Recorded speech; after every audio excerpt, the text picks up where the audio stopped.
بسم الله الرحمن الرحيم الحمد لله رب العالمين اللهم صل وسلم على سيدنا محمد الفاتح لما أغلق والخاتم لما سبق ناصر الحق بالحق والهادي إلى صراطك المستقيم وعلى آله وصحبه حق قدره ومقداره العظيم ربنا افتح بيننا وبين قومنا بالحق وأنت خير الفاتحين ولا حول ولا قوة إلا بالله العلي العظيم سبحانك لا علم لنا إلا ما علمتنا إنك أنت العليم الحكيم رب اشرح لي صدري ويسر لي أمري واحلل عقدة من لساني يفقهوا قولي أما بعد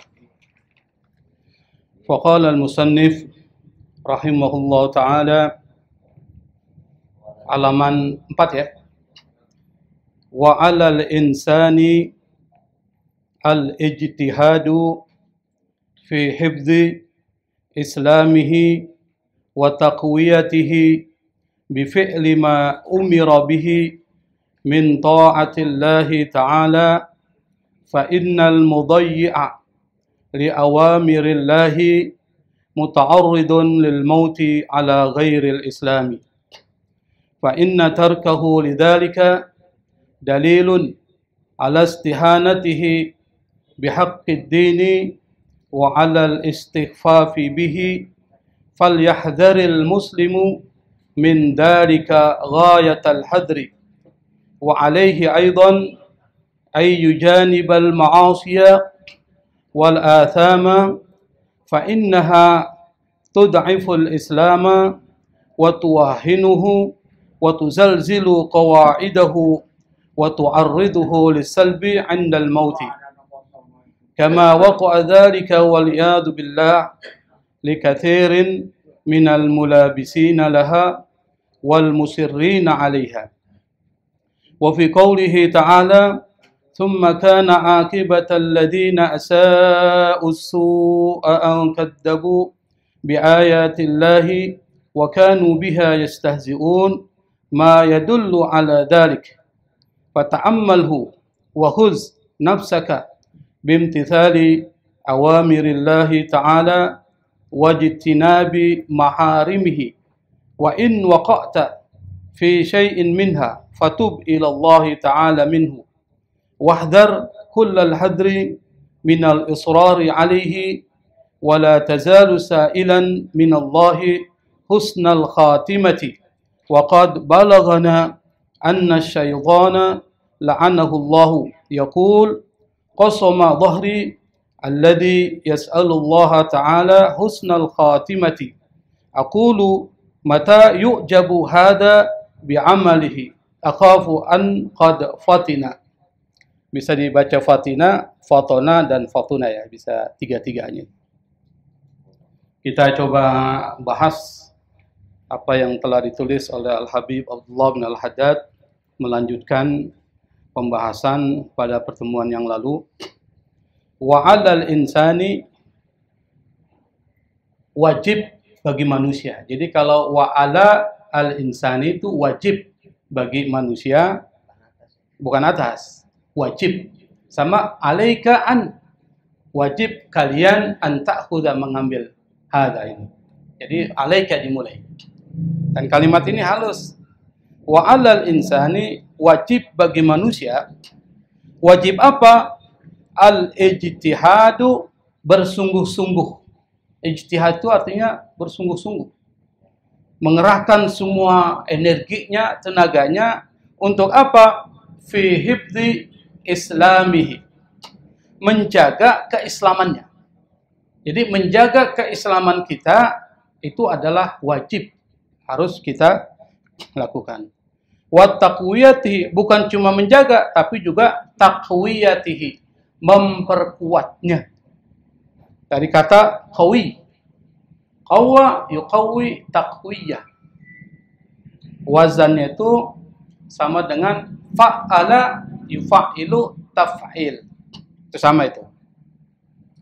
Bagaimana caranya menjaga dan memperkuat keislaman kita? Dijelaskan oleh Al-Habib Abdullah bin Alawi Al-Haddad bifi'li ma umira bihi min ta'atillah, dengan melakukan Melakukan apa? Apa yang diperintahkan oleh Allah Subhanahu wa taala min taatillah, dari ketaatan kepada Allah.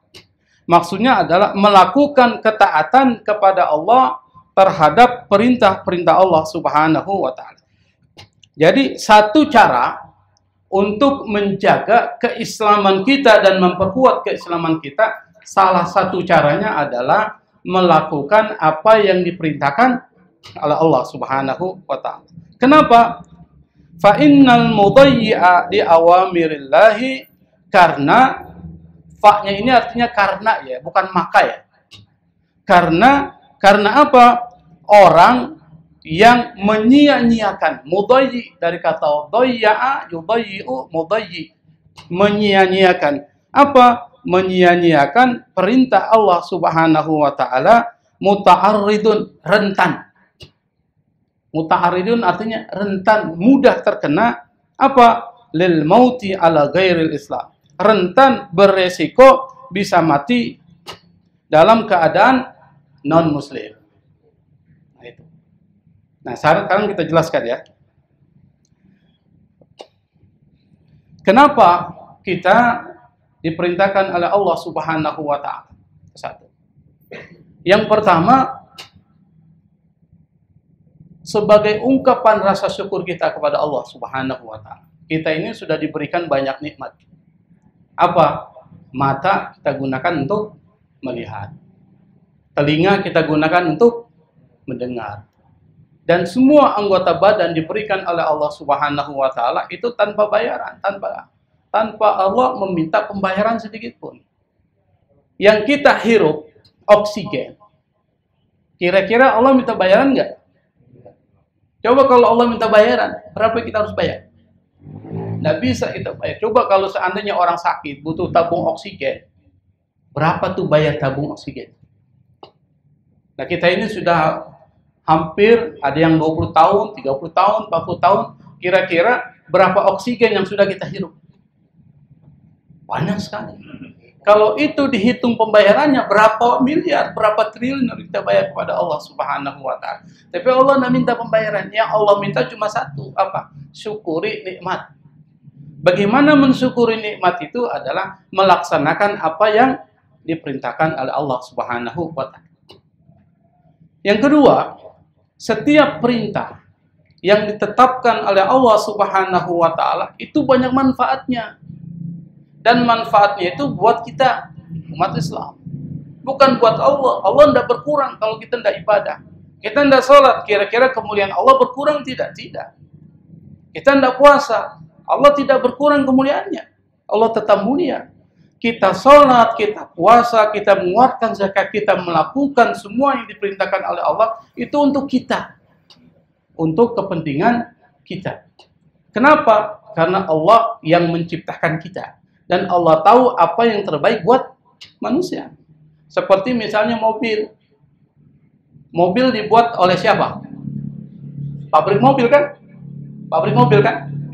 Jadi yang mengetahui bagus tidaknya mobil itu siapa?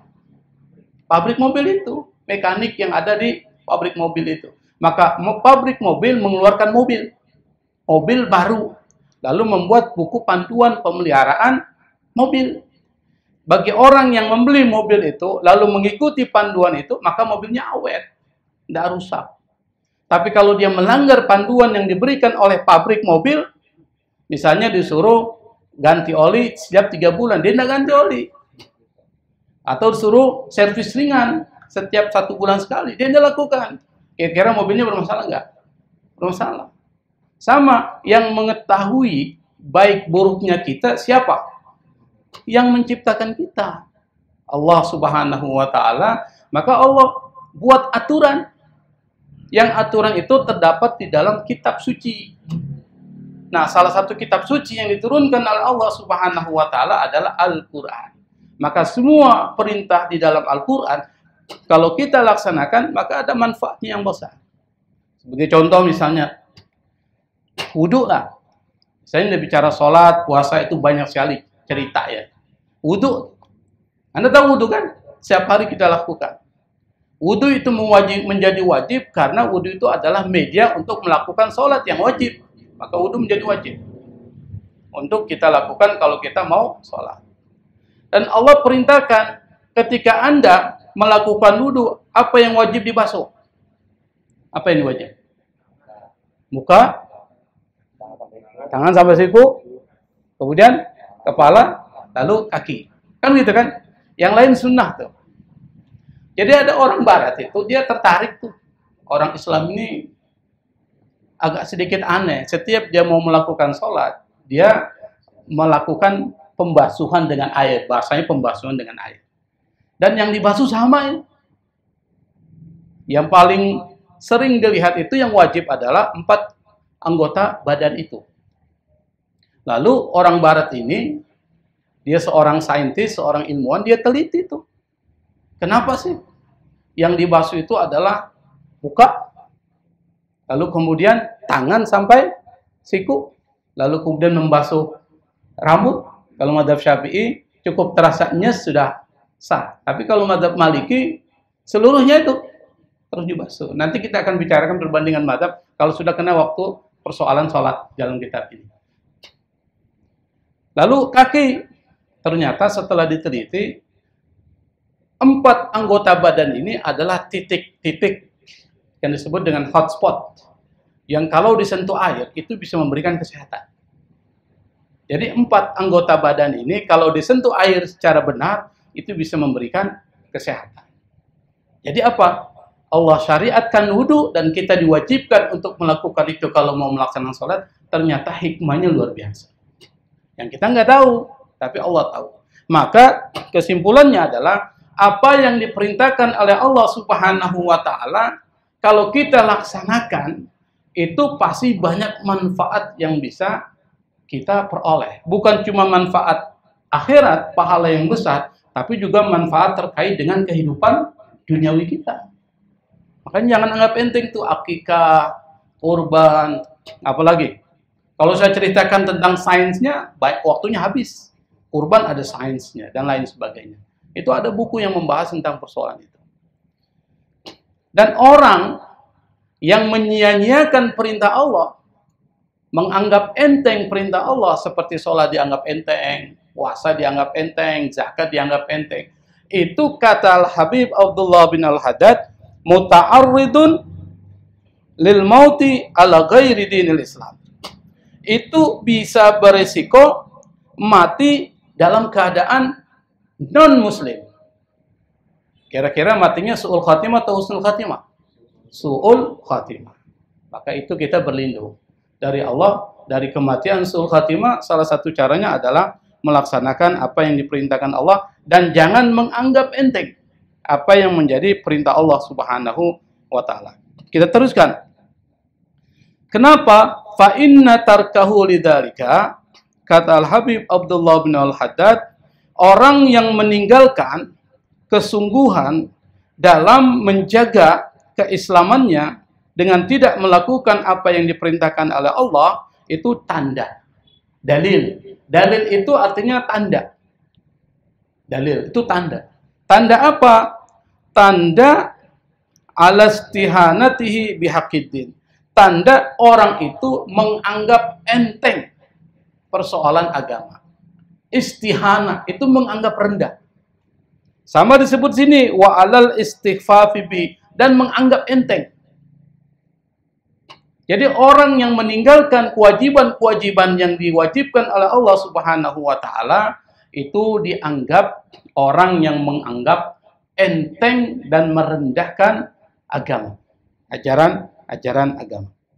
Dan orang seperti ini dikhawatirkan matinya dalam keadaan non-muslim.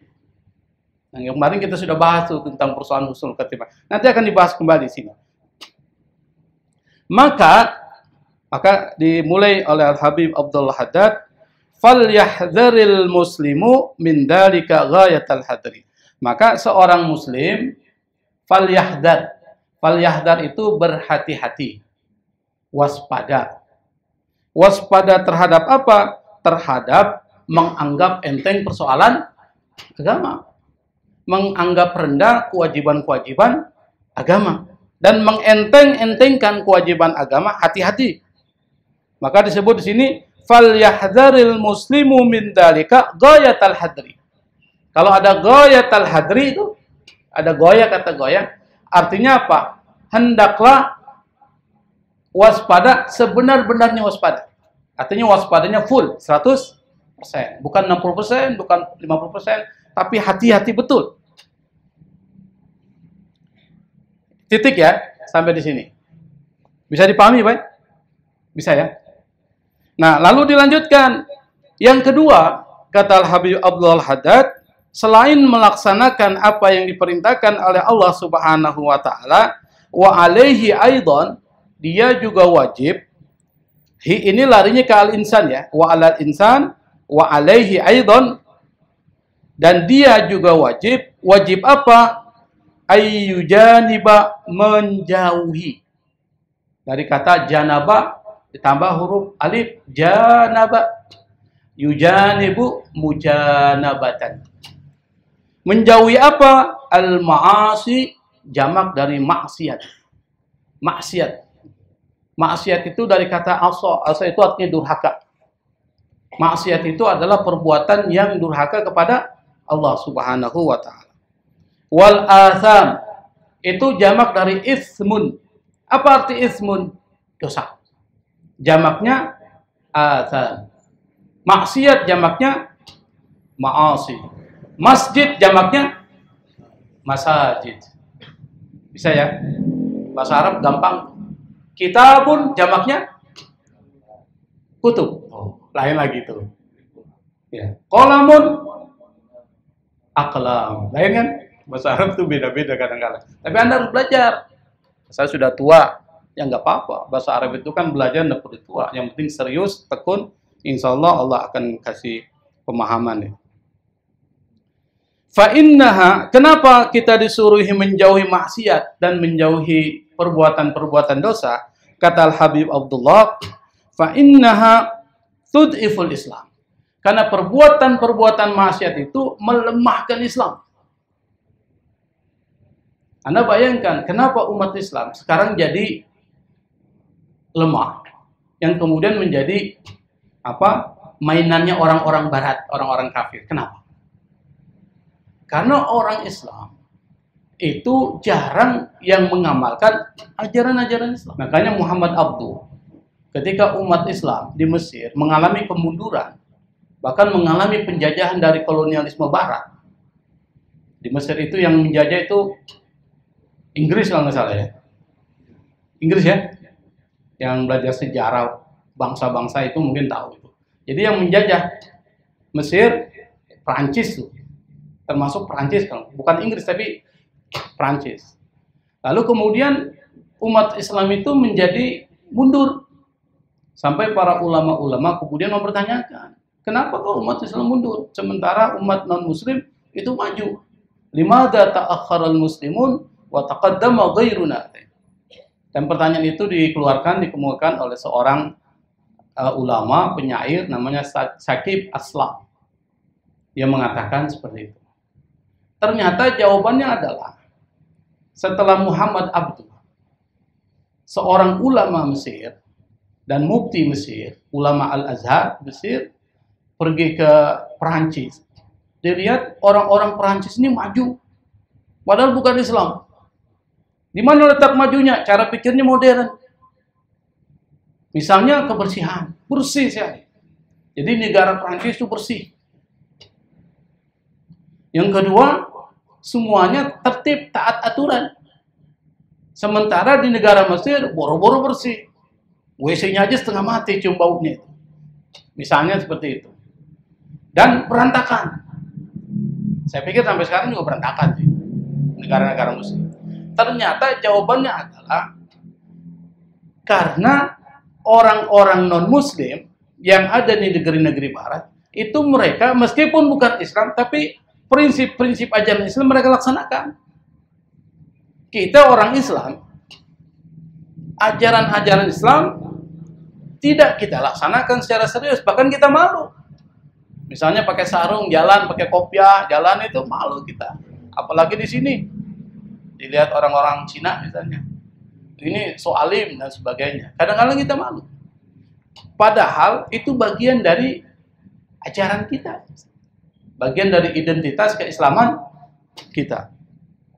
Nah, jadi meninggalkan maksiat dan meninggalkan perbuatan dosa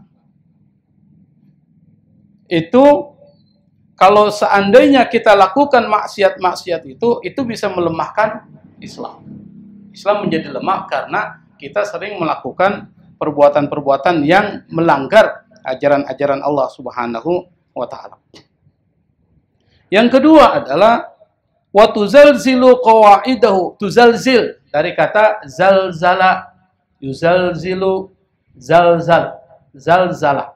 Ada surat namanya surat Zilzal. Apa tuh artinya zilzal? Gempa itu. Zilzal itu adalah gempa, goncangan yang dahsyat. Nah, di sini menjadi satu fiil, kata kerja zalzala yuzalzilu, tuzalzilu. Maksiat dan dosa itu tuzalzil, menggoncangkan. Menggoncangkan apa? Qawaidal Islam. Jadi pondasi-pondasi Islam itu bisa runtuh dengan maksiat-maksiat yang kita lakukan. Maka diteruskan oleh Habib Abdul Haddad, wa tu'arriduhu lisalbi 'indal maut. Dan perbuatan-perbuatan maksiat dan dosa itu bisa membuat orang mati dalam keadaan non-muslim. Nanti banyak cerita itu, tapi nanti diceritakan pada pertemuan yang akan datang. Itu banyak diceritakan di dalam kitab ini. Orang yang alim matinya dalam keadaan non-muslim. Bisa terjadi. Karena persoalan mati dalam keadaan Islam itu bukan dalam wilayah kekuasaan kita, tapi kekuasaan Allah Subhanahu wa ta'ala. Tapi Allah buat jalan. Kalau Anda ingin mati dalam keadaan husnul khatimah, ini loh jalannya. Pertama, lakukan apa yang menjadi perintah Allah. Kedua, jauhi apa yang menjadi larangan Allah Subhanahu wa ta'ala. Kita teruskan ya, nanti baru saya jelaskan lah. Kama waqa'a dzalika, sebagaimana waqa'a itu artinya terjadi. Dzalika itu terjadi. Jadi dzalika itu menjadi fa'il dari fi'il waqa'a. Sebagaimana hal itu terjadi kepada siapa? Naudzubillah disebutkan sini. Likatsirin minal mulabisina lah. Terjadi kepada kebanyakan katsir, itu banyak. Siapa? Al-mulabisin. Labisin itu dari kata labisa. Labisa itu memakai. Lalu ditambah kata alif, labasa, yulabisu, orangnya mulabis. Artinya apa? Orang yang memakaikan maksiat terhadap dirinya. Jadi orang yang diselubungi oleh maksiat. Itu namanya mulabis.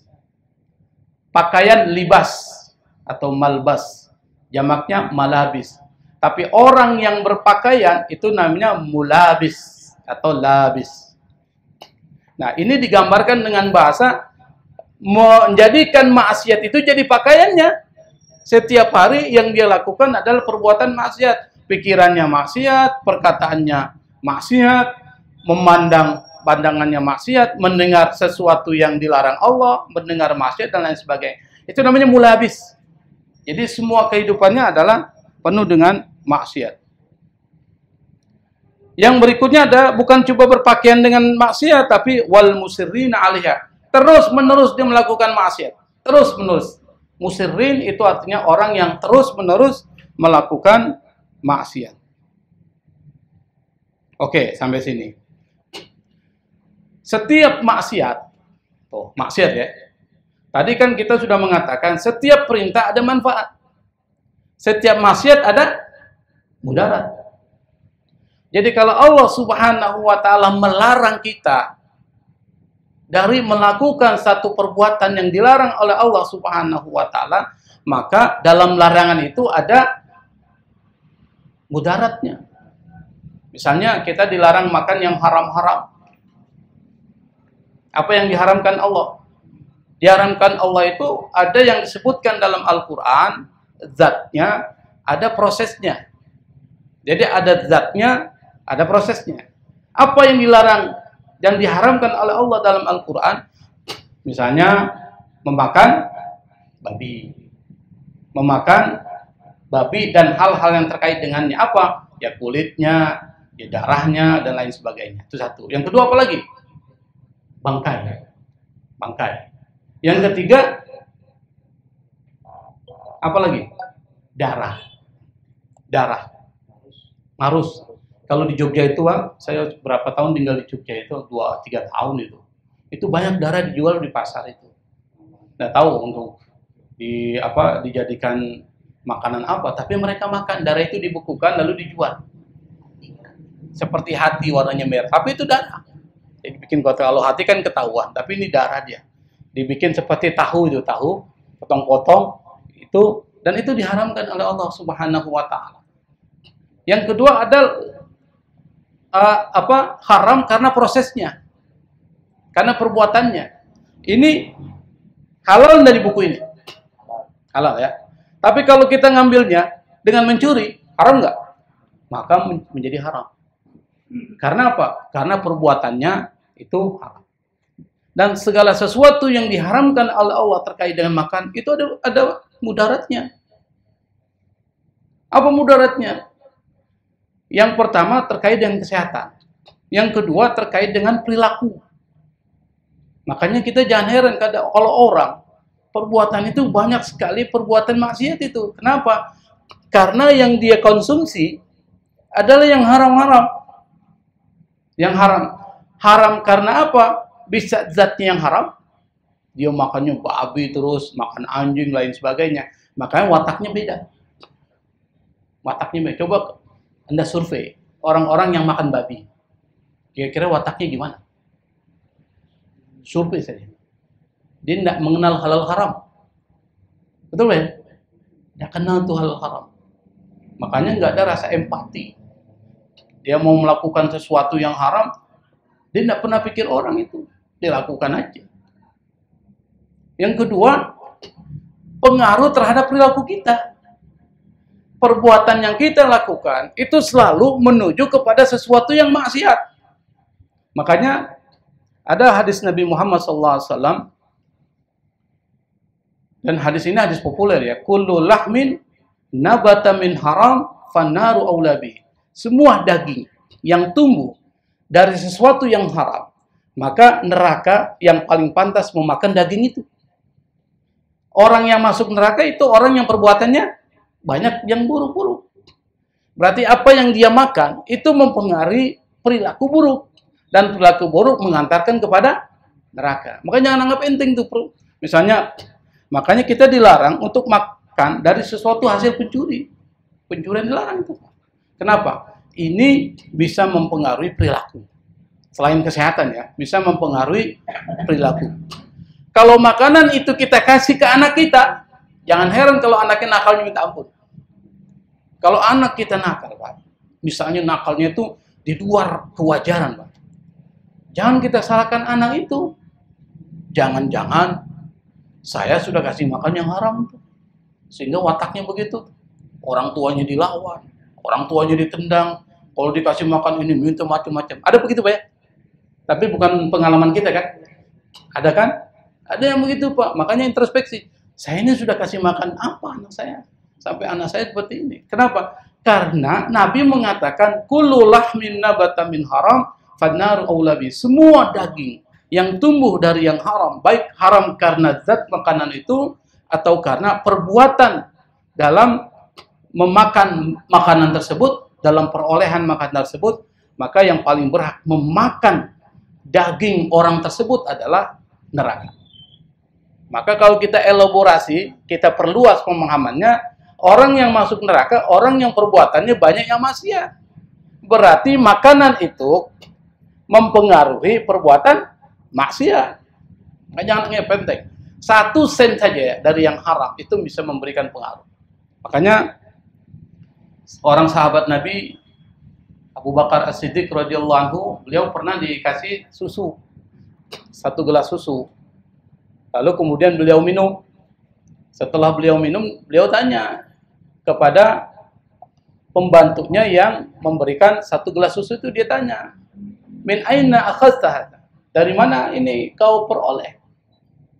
Apa kata pembantu itu? "Tuan, saya ini mendapatkan susu hasil dari meramal. Ternyata orang ini dulunya memang peramal. Sebelum dia Islam dia peramal, dukun. Meramal dia. Nah, upah dari meramal ini saya dikasih banyak susu. Nah, 1 gelas ini saya berikan kepada Tuhan. Itu Abu Bakar As-Siddiq radhiyallahu anhu ketika mendengar bahwa susu yang dia minum hasil dari ramalan, dan ramalan itu adalah diharamkan oleh Allah. Maka sesuatu yang dari hasil ramalan pun diharamkan oleh Allah. Dia langsung muntahkan susu yang sudah masuk ke dalam perutnya. Caranya gimana? Itu jari jemarinya dia masukkan ke dalam tenggorokannya, dia keluarkan. Ketika keluar, Abu Bakar As-Siddiq seperti seolah-olah orang yang sedang mengalami sakaratul maut. Saking sulitnya mengeluarkan susu yang sudah ada dalam perutnya, dia keluarkan seperti orang, biasanya ada yang disebut dengan model. Itu model, tahu pernah lihat model ya? Model itu kan selalu ingin badannya kurus. Betul Pak? Ini salah satu caranya adalah dia makan, dia muntahkan lagi. Dia makan, dia muntahkan lagi. Itu namanya bulimia orang bilang. Itu model. Seperti itu. Dia sudah masuk ke dalamnya, dia tarik lagi, dibuat keluar itu makanan itu. Kenapa? Abu Bakar tahu segala sesuatu yang masuk ke dalam perutnya dari yang haram itu bisa memberikan pengaruh negatif terhadap dirinya. Abu Bakar tahu. Oleh karena itu maka Al-Habib Abdul bin Al-Haddad itu menganjurkan kita jangan sampai kita melakukan maksiat atau memakan sesuatu dari yang diharamkan oleh Allah Subhanahu wa taala.